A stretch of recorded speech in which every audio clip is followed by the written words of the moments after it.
At the end of the day, it's not about what you have or even what you've accomplished. It's about what you've done with those accomplishments. It's about who you've lifted up, who you've made better. It's about what you've given back. Denzel Washington. Welcome to Inspire Vision. Our sole purpose is to elevate the lives of others and to inspire you to do the same. Jem Fuller, welcome to the show. How are you? Hey, Dr. Doug. I'm great. Thank you very much. And thank you for having me on your show. Oh, I'm really grateful to have you on this show. So where are you coming from? Where are you at? I'm down in Bells Beach, Australia. Anyone who knows surfing or the Patrick Swayze movie Point Break will know Bells Beach. It's a famous surfing beach. That's my local beach. It's on the southeastern coast of Australia. Oh, wonderful. Oh, I love that. Well, you've led quite a life, haven't you? It's something that I think at least as I think of my sons, every one of them would just love to live the life that it seems you've been able to live. Can you share with the audience, your background and also just the story of how did you get to the point of you're doing what you're doing now and writing your book and so forth? Yeah, absolutely. It's funny with the benefit of hindsight, and that retrospective look back over your life. It's like, oh, wow, I could never have planned that. I could never have dreamed that up. It really just came about. I mean, look, pretty standard upbringing, suburban Australia, middle class, nothing really much to remark on there, apart from the things that we all go through at some point in our lives, death and grief and joys and tribulations and a loving family, etc. All of that kind of stuff. But as soon as I finished high school, I could not wait to travel the world. I knew there was a big wide world out there. I was born overseas. My father was from England, grew up in Australia, and we'd traveled a few times around the world when I was a kid. So I knew there was this big wide world out there, and I just couldn't wait to go and see it. So I spent most of the end of my teenage years and all through my 20s and early 30s just trying to go and experience cultures as vastly different to mine as I could find. And that had me having to earn money along the way. And so I ended up doing a whole range of different things to earn money, from being a traditional tribal tattooist to a kindergarten teacher in Taiwan, to a fire dancer, to a laborer, a motorcycle courier, all sorts of things. I would just find a way to earn money wherever I was and then keep traveling.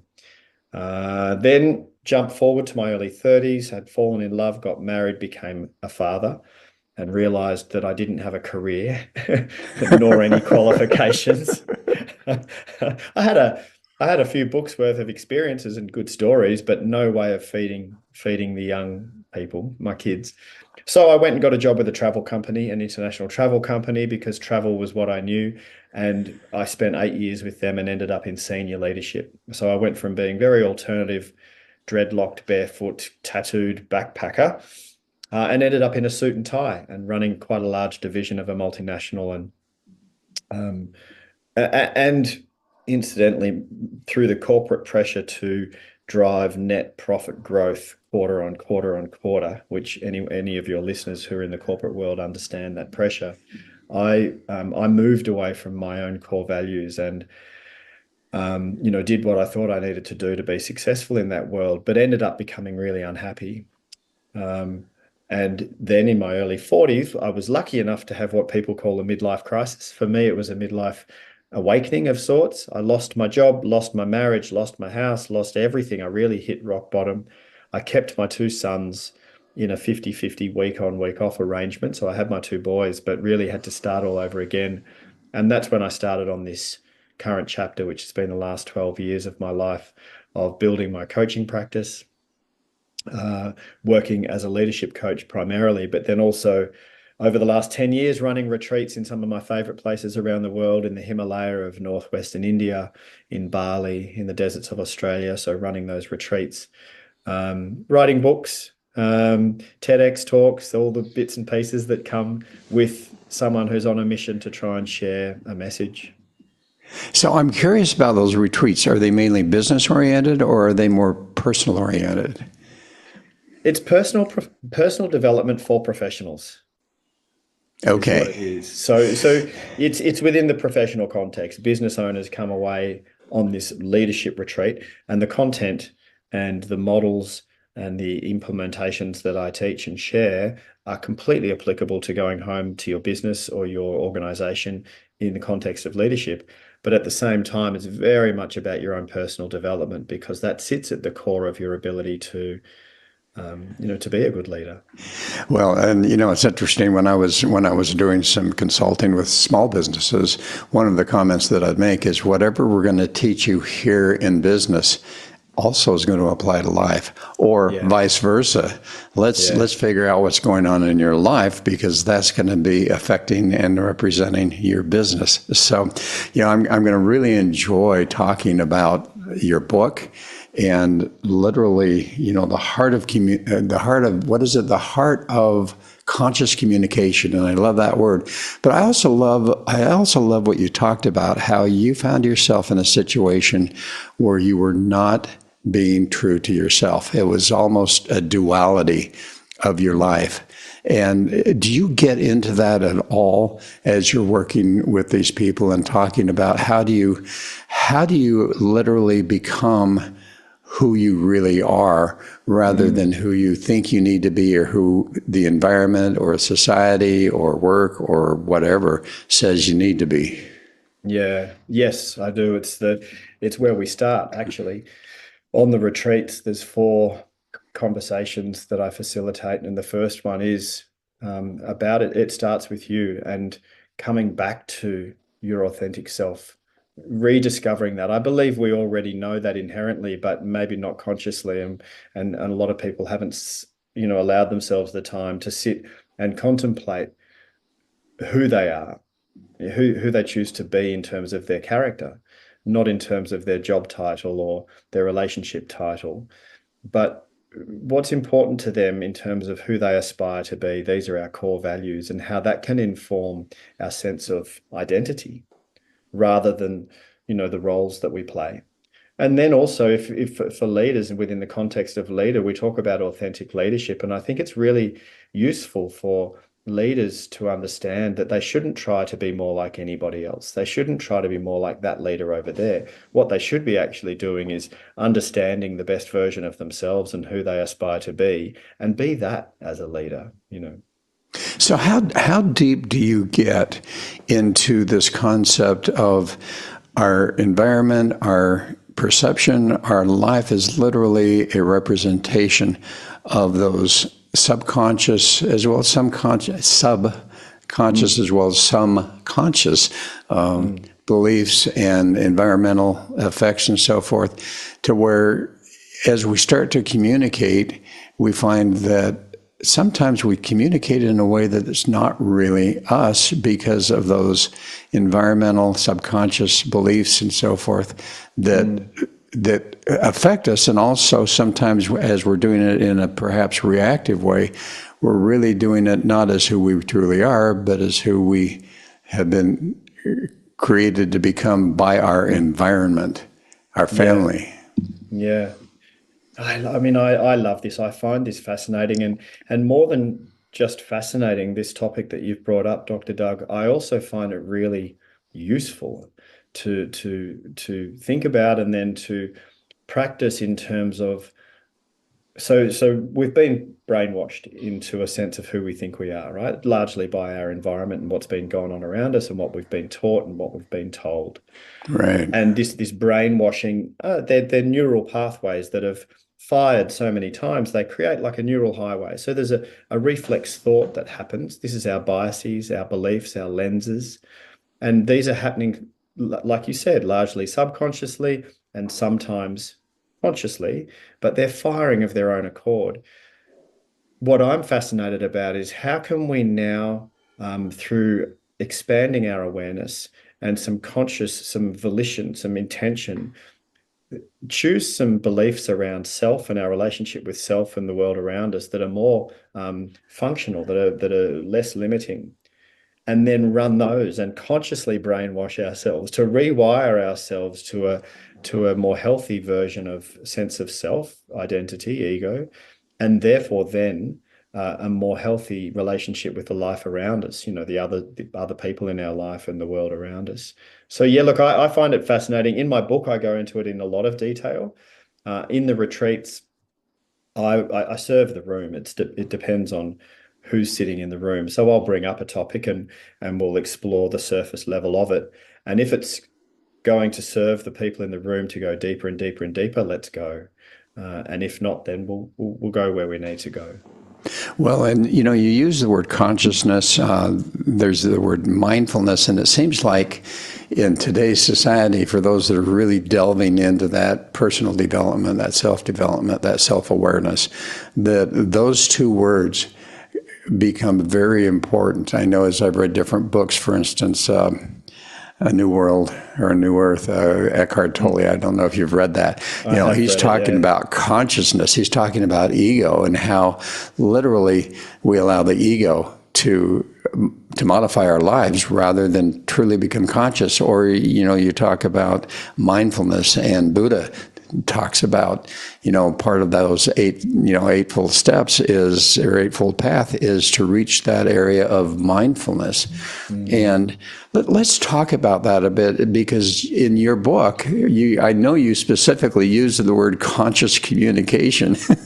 Yeah, So yeah. what are your thoughts about that, and what does it mean to truly become conscious or mindful of what's going on internally within our subconscious mind? And as you say, which I find so interesting, is that we develop these neural pathways based on all of that stuff that's happened in our childhood and so forth. And I think sometimes people don't realize that they can change that they literally can develop new neural pathways and create an entirely different perception of life and experience a different life by making those changes. But as you say, it really requires consciousness or mindfulness to do that. Care to share some thoughts on that? Yeah, yes. I mean, everything that you've just said resonates so well with me. And it's not just theory. I've been lucky enough to have created the opportunities in my life where, for whatever reason, and it was hitting rock bottom, was the main reason where it was necessity. I had to rewire because it came from one night. I was in a North American Indian sweat lodge in a men's circle, but we were here in Australia on First Nations land, special land, spiritual land here. And I had really what was a spiritual experience. And it was an awakening experience as well. It was out of body. I was flying around. I was 5 years old, flying around in the ether. But anyway, long story short, from that out of body experience, I came home that night and I had a very, very literal dream around my own self healing. And what I learned from that dream when I woke up in the morning was that I had been harboring a neural pathway, a belief, subconsciously for the first half of my life that I wasn't good enough. Yes. So there was a belief there that I wasn't good enough. I wasn't enough. And whether that translates for people into I'm not smart enough, or I'm not tall enough, or I'm not good looking enough, or I'm not clever or funny enough, any of these, insert any part here. And I realized, wow, if I believe that I'm not good enough, no wonder I've been interpreting the environment from around me as evidence to match my belief. So I've been attracting people into my life that are showing me that I'm not good enough. If I ever had potential success in front of me, I would sabotage it because I didn't think I deserved it. The imposter syndrome that we talk about. Anyway, that was in my early 40s. And then books came my way, as they tend to do. Books just came my way that were all talking about neuroplasticity and how to rewire the brain. And Yes. so I went to work on myself. I went to work on myself, and it took a while. Unfortunately, I don't think there's any quick fix thing. I've been to the Tony Robbins weekends and I've walked on the hot coals, but unless you then go home and do the daily work, you can't create sustainable change. You don't just take the blue pill or the red pill and then all of a sudden have a matrix waking up moment. I don't think. I think you need to do the work. And so I did the work, and I eventually over time wired a new belief, which is, hey, wow, Of course I'm enough. I'm exactly enough. I'm enough to be me. And I shouldn't be more like anybody else because I'm not. And I shouldn't have more experience than I've got right now. Not yet. I will one day, but right now, I should only have the experience that I've got. And when I look back into the past, every mistake I've ever made, apparently I should have made. Why? Because I did. And every so it's really coming to this place of radical self-acceptance, and that was a liberation for me, coming to a place of wiring the neurology to a place of radical self-love, self-acceptance, liberated me from a lot of stuff. So yes, to what you were saying, I love it. Well, and what I find interesting is, and I've gone through some similar things. I've not had those out of body experiences. I keep trying to figure out how to do that without the drugs. And yeah. Well, the drugs work as well. I've had it through drugs as well. But I haven't been able to do that yet. But what I find interesting is so many people really have this concept of not being good enough. And I'm wondering how much of the environment creates that. And, I think of original sin from the Christianity part, and they're all taught that original sin. They're born into the world sinful. We have other religions and other situations that come up to where we literally, culturally, have come to believe that we're just not good enough, and yet. What are your thoughts about who we really are? Now, I don't mean to get into the religious, but maybe the spiritual part of this bit. But who are we really, and how do we help people to understand potentially who they really are, not potentially who they really are, and potentially they can discover that? Wow, the deep stuff. I love talking about the deep stuff. And maybe the question should start with what are we before who are we? Because I think the who part we get to have something to say about that, and I've been through two identity crises in my life. The first one was really scary in my 20s, that because I didn't know what on earth was going on, and that was really disorientating and quite a cathartic experience to go through when I was 28. And then the second one in my early 40s, I kind of knew a little bit that the death of the previous ego was an opportunity to re-identify. So that was a little bit more, it wasn't as disorientating. But who am I? I believe we can curate that. Yes, you're right. But what am I? Which is a deeper question, I think.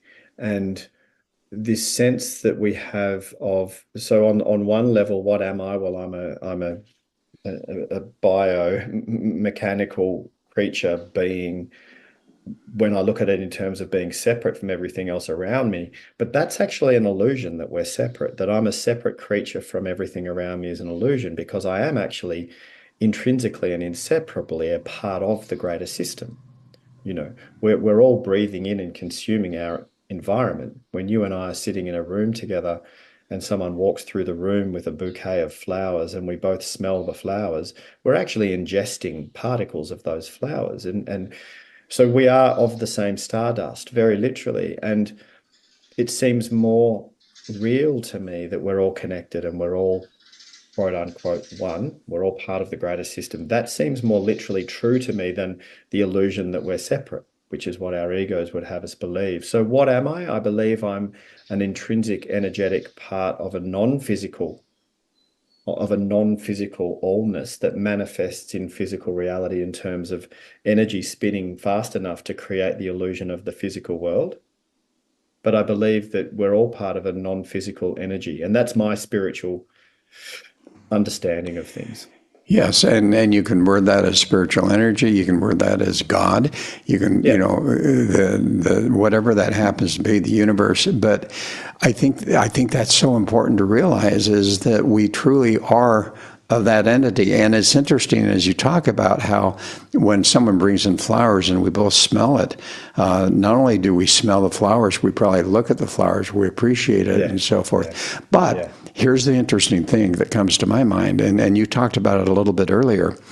as we put forth whatever energy we choose to put forth, Mm, that energy comes back to us. And mm, so it's interesting, as you said, how we can literally create a perception of our lives based on those subconscious beliefs.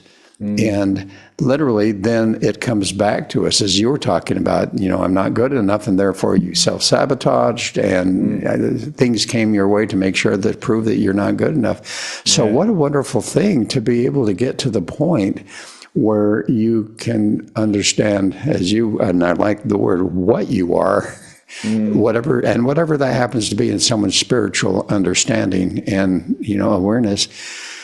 How does someone get to that point? How did you get to that point where you finally realized what you were? mm. It was a process of many heroes' journeys. We talk about the hero's journey, and it's something that we see this metaphor, this story that is replicated in all the great films and the great novels, but also we experience it as humans. And I think there's been many versions of that I've experienced through my life. And I've always been curious. I've always been introspective. I was always very sensitive.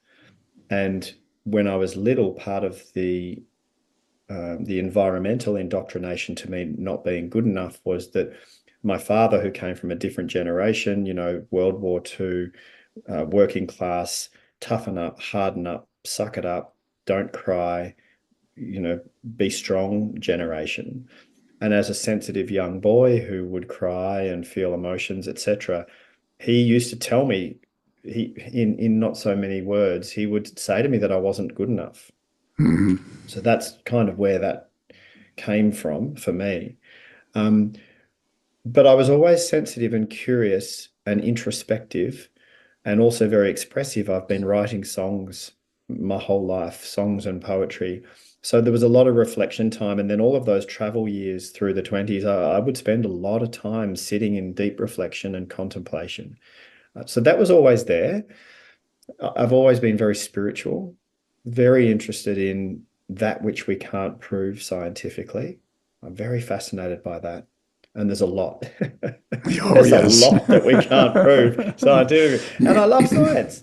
I love science. I studied physics at school and I found it very interesting. And I love science and what it explores and uncovers. But I think that ultimately science can't ever objectively explain the mechanics of the universe because we're stuck within the human perspective. Anyway, that's a bit of a tangent. So I've always been very spiritual and very curious. And then so through the experiences I've had in my life, I've naturally um, been contemplative about those. And then my life went the way it went, and I got lost in doing the best I could do to provide, but I did get lost.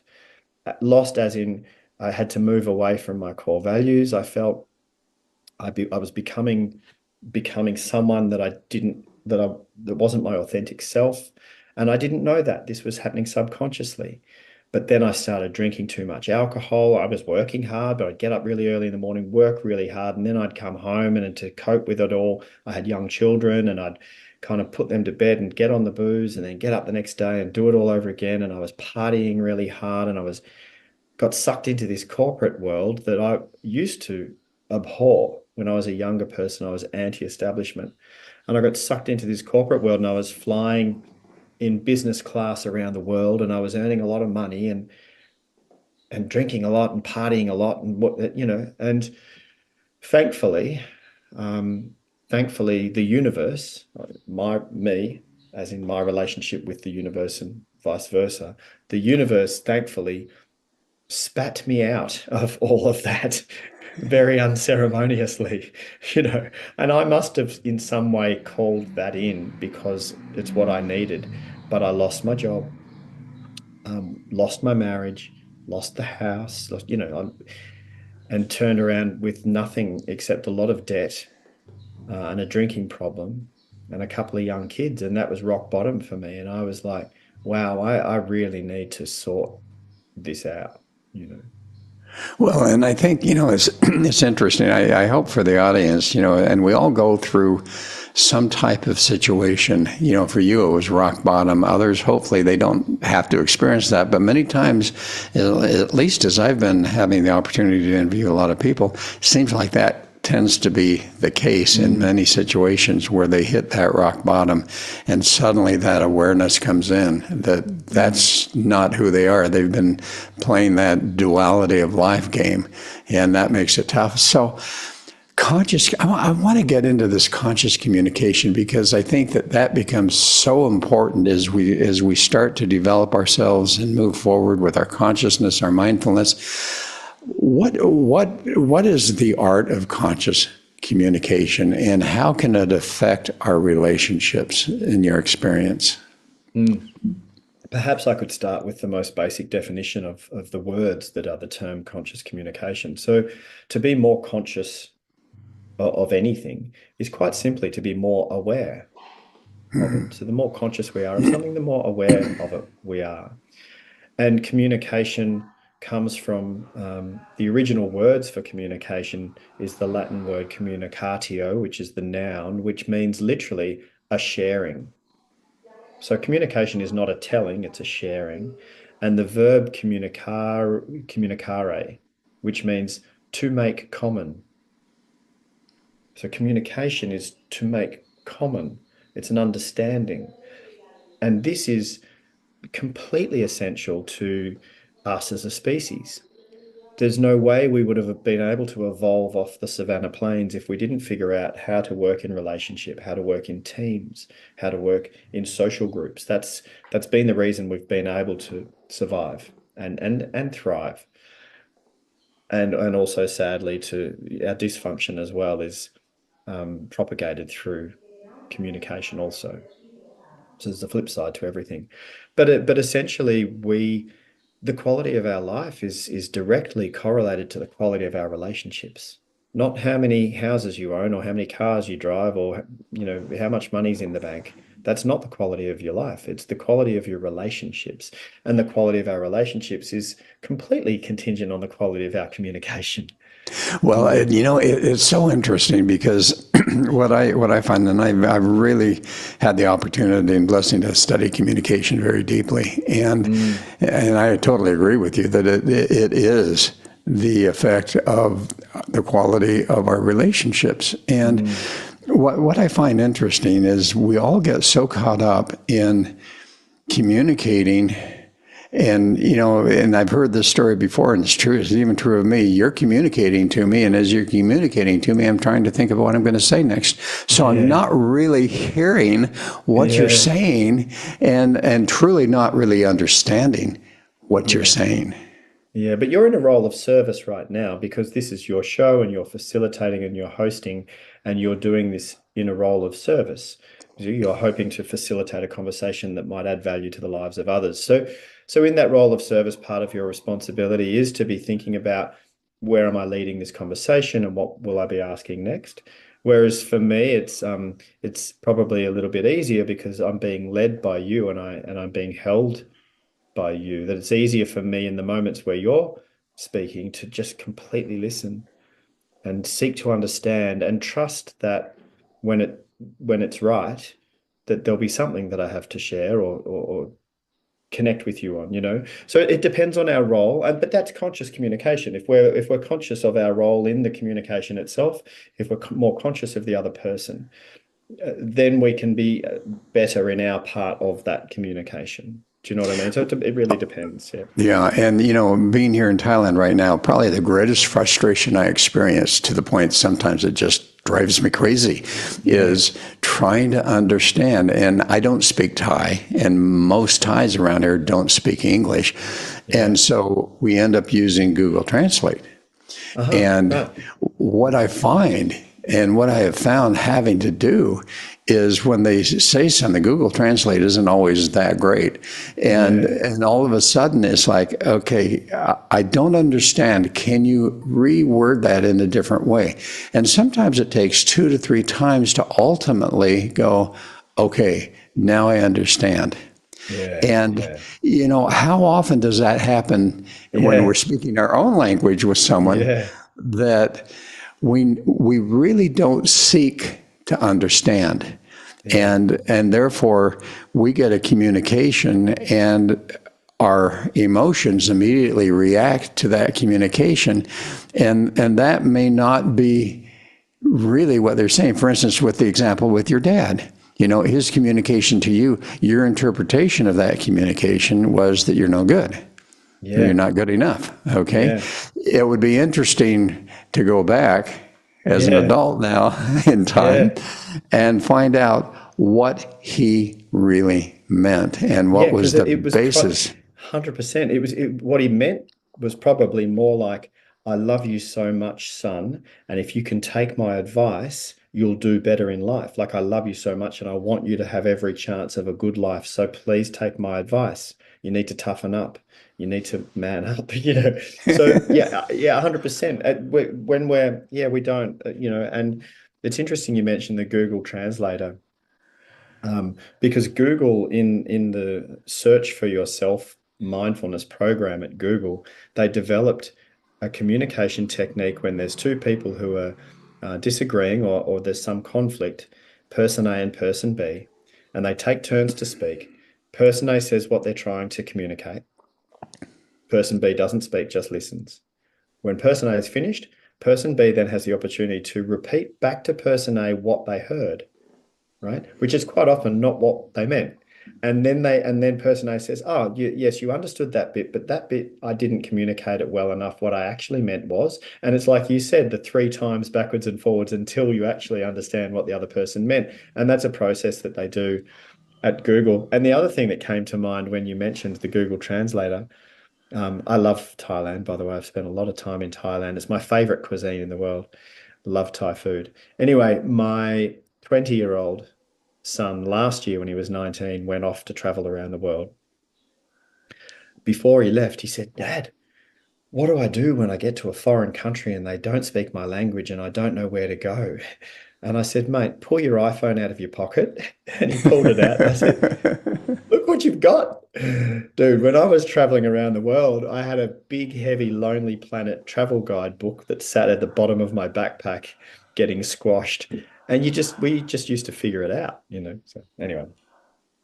Well, and so I love you talking about Google. I've literally studied that art of communication, and the model that you were explaining, I think came from someone that I studied a little bit earlier than Google. Right, But okay, great. yeah, but what's interesting is how so often we don't seek to understand. Mm, We don't listen and seek to understand. And as you say, that going back and forth without judgment and without mm, emotion, and saying, mm, what, I'm not sure I understood what you were saying there. Can you mm, explain that a little bit further? And then, as you say, repeat back what they said, and oh, no, no, no, that's not what I meant. mm, How difficult is it to develop that? But once you develop that, and how do people learn to develop that type of quality of communication? And once they do that, what has been your experience that does for relationships? mm. So I think again, it starts with developing self-awareness. Usually, what gets in the way of seeking to understand is our ego's defensive quality. So we have our ego as our sense of identity, who we think we are. And that is quite literally also made up of our ideology, our political beliefs. These deeper core beliefs that we have around right and wrong form a sense of who we think we are. And our ego is a defense mechanism. It's there to keep us safe, right? So it's fueled by fear, and it's very, very defensive, and therefore closed-minded. We're naturally quite closed-minded, or at least the ego is. So that's why people find themselves in communication when the other person's talking. They're only aren't trying to understand what the other person's saying enough so that they can defend their point of view. And then they're waiting for a gap in the conversation to jump in and say, "Actually, no, it's this." Or yes, it's that, if I believe the same thing as you. But it's all about me defending what I believe to be true.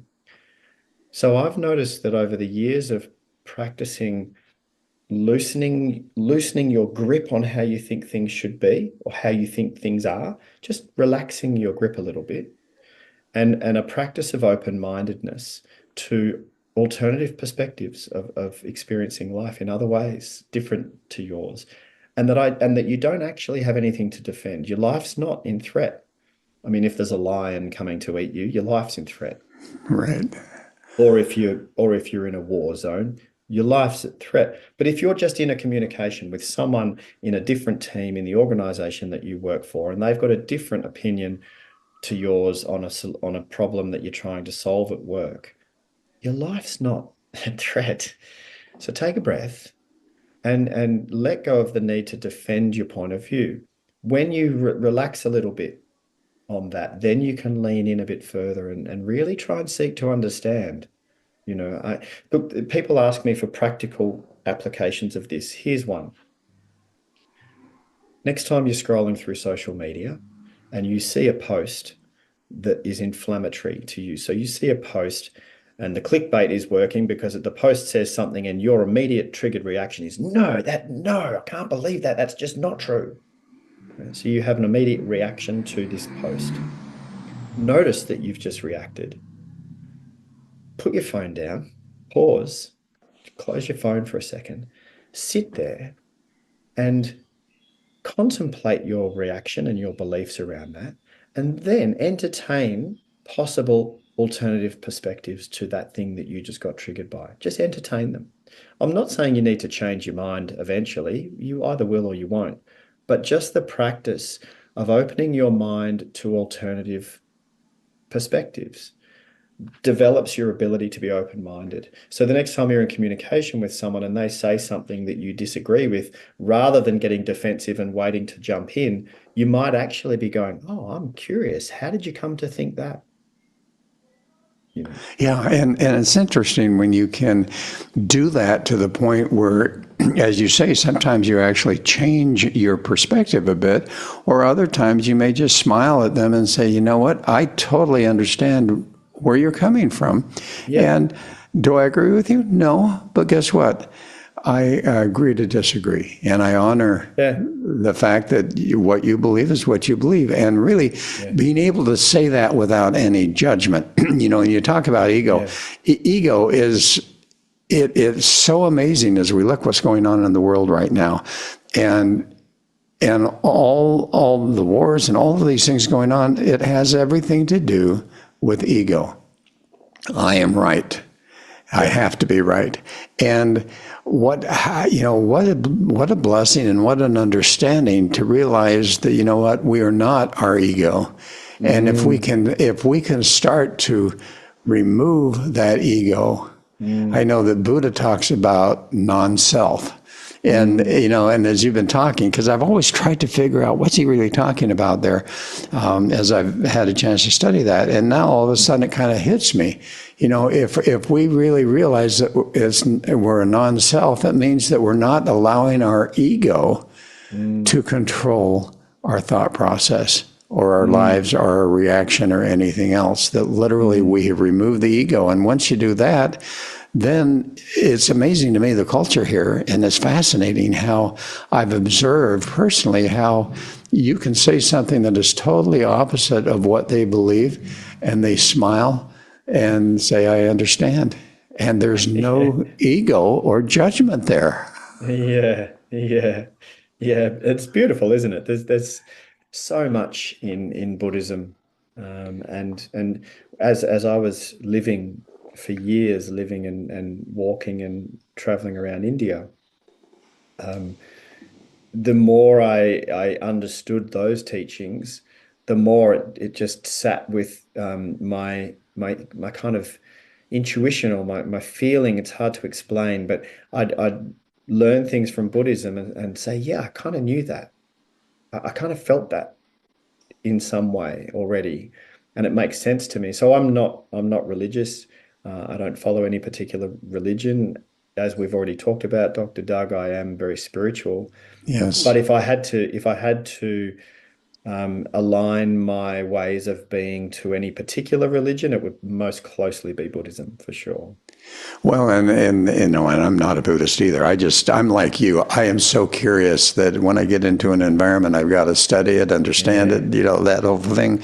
But what I find, and you've hit on it, I think there are some common truths. And, then we talk about the more modern writers, and they are literally writing about exactly the same thing that was written thousands of years ago, but all of a sudden it's a new awareness, a new mental discovery, when in reality, it's been there for a long time. So I find that fascinating. And, I really love this whole concept of, learning to be conscious communication and understanding. Can you imagine if the majority of people in the world could get to the point that you talk about with that conscious communication and understanding that, what a different world and what a peaceful world we would have.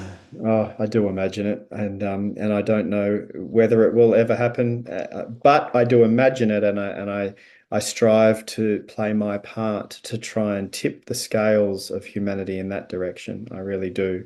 I'm passionate about it. It's why I'm sitting here connecting and conversing with you. It's why I write the books I write, run the retreats that I run, because I really hope that we can become more conscious in our communication.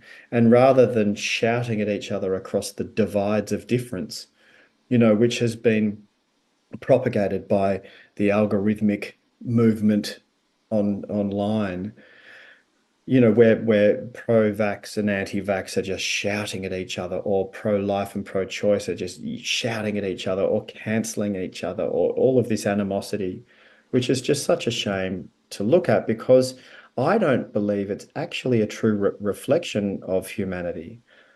I meet more people that are good, kind, nice, caring, humble people who don't want to harm anybody. But if you just believed mainstream news or social media, you'd believe that all the world's out to get each other. Yeah. Well, Jem, as we close, what I'd love for you to do is share with the audience in, a brief way, what would be the message that you would like to share with them that they remember as they end up closing off this podcast? The message I'd like to share is that if we could take a snapshot in time right now, you are exactly enough. You are exactly enough to be you. You shouldn't be more or less of anything. You're exactly who you're supposed to be in this moment right now. Love it. Jem, this has been a fascinating conversation, and I call it a conversation, which I really appreciate. Me too, Dr. Doug, me too. Thanks so much for being on the show. Really appreciate it. I wish I was in Thailand with you, mate. I love Thailand. It'd be nice to pop over and say hi. Oh, that would be great. And folks, thanks for listening. I hope you got something out of this. Go get that book, and I assume it's on every major Amazon and those type of places where they can get that, and allow that to hopefully teach you a little bit more about how to develop conscious communication. Have a wonderful week. We look forward to having you join us again soon.